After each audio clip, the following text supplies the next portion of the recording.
কোমলীয়া ঔটেঙা আচাৰটো খাবলৈও খুব ধুনীয়া হয় আৰু বনোৱা পদ্ধতিটো একেবাৰে সহজ আৰু এইটো পদ্ধতিত যদি আপোনালোকে আচাৰখিনি বনায় বছৰ ধৰি আচাৰখিনি ভাল হৈ থাকিব। ইয়াত দেখিছে বহুতখিনিয়ে কোমলীয়া ঔটেঙা দাদা এজনে মোক আচাৰ বনাবৰ কাৰণে দিছিলে আৰু এইফালে প্ৰথমতে মই ঔটেঙাখিনি কাটি পেলাই এৰুৱাই লৈছোঁ। এৰুৱাৰ পাছত ভালকৈ ধুই মই সৰু সৰু কৰি ল'ম। প্ৰথমতে যদি আমি সৰু সৰুকৈ কাটি দিওঁ তেতিয়া ঔটেঙাখিনিত অকণমান পানী সোমাই যাব পাৰে, অলপমান বিজলুৱা ভাৱটো বেছিকৈ ওলাই যায় কোমলীয়া ঔটেঙাত। সেইটো কাৰণে প্ৰথমতে আপোনালোকে বাকলিখিনি এই ধৰণে এৰুৱাই ল'ব, তাৰপাছত ভালকৈ ধুইহে টুকুৰা টুকুৰাকৈ কাটি ল'ব যিটো চাইজত ভাল পায়। গোটেইখিনি ভালকৈ ধুই লোৱাৰ পাছত সৰু সৰুকৈ মই কাটি লৈছোঁ আৰু পৰাপক্ষত আপোনালোকে পানীখিনি অলপ পঠিয়াই ল'ব, বেছি পানী থাকিবলৈ নিদিব। বেছি পানী থাকিলে আচাৰখিনি সোনকালে বেয়া হৈ যাব পাৰে আৰু এইটো চাইজতে মই কাটিছোঁ। যদি আপোনালোকে বিচাৰি ইয়াতকৈ ডাঙৰো কৰিব পাৰে, ইচ্ছা কৰিলে আপোনালোকে অকণমান সৰু কৰি ল'ব পাৰে। যিটো চাইজত ভাল পায়, যেনেকৈ ভাল পায় আপোনালোকে তেনেকৈ কাটি ল'ব। এই আচাৰখিনি আপোনালোকে বতৰ বেয়া হ'লেও বনাব পাৰিব। যদি বতৰ বেয়া থাকে আপোনালোকে আচাৰৰ পিচবোৰ অকণমান সৰু কৰিব, তেতিয়া আপোনালোকে ফেনতে অলপ শুকুৱাই ল'ব পাৰিব। সৰু সৰু হ'লে অকণমান সোনকালে শুকাব। আৰু এই ধৰণে মই গোটেইখিনি কাটি ল'লোঁ আৰু যেতিয়া মই আচাৰখিনি বনাইছিলোঁ তেতিয়া বতৰটো অলপ বেয়াই আছিলে। অলপমান নিমখ সানি পেলাই মই 2 ঘণ্টামানৰ কাৰণে ৰাখি দিছিলোঁ। যদি আপোনালোকৰ আচাৰ বনাওঁতে খুব বেছি ৰ'দ দি থাকে তেতিয়া আপোনালোকে ঔটেঙাখিনিত অলপমান নিমখ সানি পেলাই ৰ'দত দি ল'ব পাৰিব। তেনেকৈও দিব পাৰে, তেনেকৈ দিলে অলপ ভালহে হয়। যদি বতৰ বেয়া থাকে আপোনালোকে তেতিয়া অকণমান সময় ৰাখি দিবও পাৰে বা পাছত আপোনালোকে ফেনতো শুকুৱাই ল'ব পাৰে। বতৰ ভাল থাকিলে আপোনালোকে নিমখ সানি পেলাই ৰ'দত দি ল'লে আপোনালোকে এই আচাৰটো বনাব পাৰিব। এয়া মই 2 ঘণ্টামানৰ কাৰণে ৰাখি দিছোঁ। 2 ঘণ্টা বা 1.5 ঘণ্টাতকৈ আপোনালোকে ঔটেঙাখিনি বেছি সময় নাৰাখিব, তেতিয়া অলপ বেছি বিজলুৱা হৈ যাব।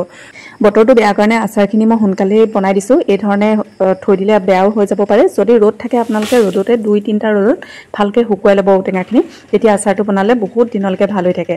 আৰু এইফালে কেৰাহীত মছলাখিনি মই ভাজি লৈছোঁ। কেইটামান শুকান জলকীয়া দিছোঁ, অলপমান বগা সৰিয়হ সৰহকৈ দিছোঁ। ভালকৈ ধুই মেলি মই ৰ'দত শুকুৱাই থোৱা আছিলে।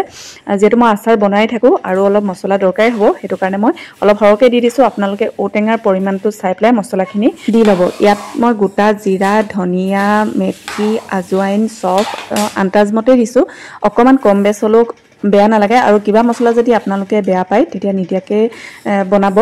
আৰু মছলাখিনি অলপ ভজা ভজা গোন্ধ ওলোৱালৈকে ভাজি ল'ম আৰু বেছি সময় ভাজিব নালাগে। মছলাখিনি বহুত বেছি ভাজি দিলেও তাৰ গোন্ধটো ইমান বেছি ভাল নালাগে।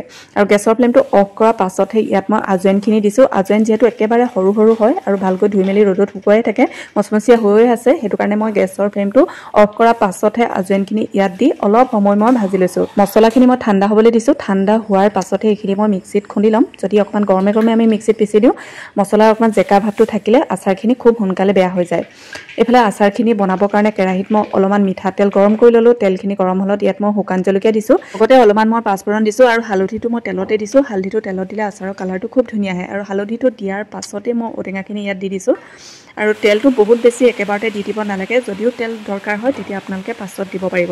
ঔটেঙাৰ পৰিমাণটো চাই পেলাই তেলখিনি দি হাই ফ্লেমতে মই ঔটেঙাখিনি এই ধৰণে ভাজি লৈছোঁ আৰু অকণমানো ঢাকন লগাই নিদিব। ঢাকন লগোৱাৰ লগে লগে ঔটেঙাখিনি পানী পানী হৈ যাব।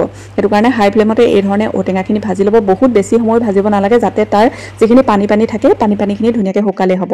আৰু ইয়াৰ গেছৰ ফ্লেমটো অফ কৰি পেলাই মই কেৰাহীখনতে অলপ সময় ৰাখি দিলোঁ। দেখিছে ঔটেঙাখিনি ধুনীয়াকৈ শুকান নিচিনা হৈ গৈছে। যদি আপোনালোকে ৰ'দত শুকুৱাই লয় ঔটেঙাখিনি নেভাজিলেও হ'ব দেই, তেতিয়া অকল তেল মছলাখিনি সানি দিলেই হ'ব।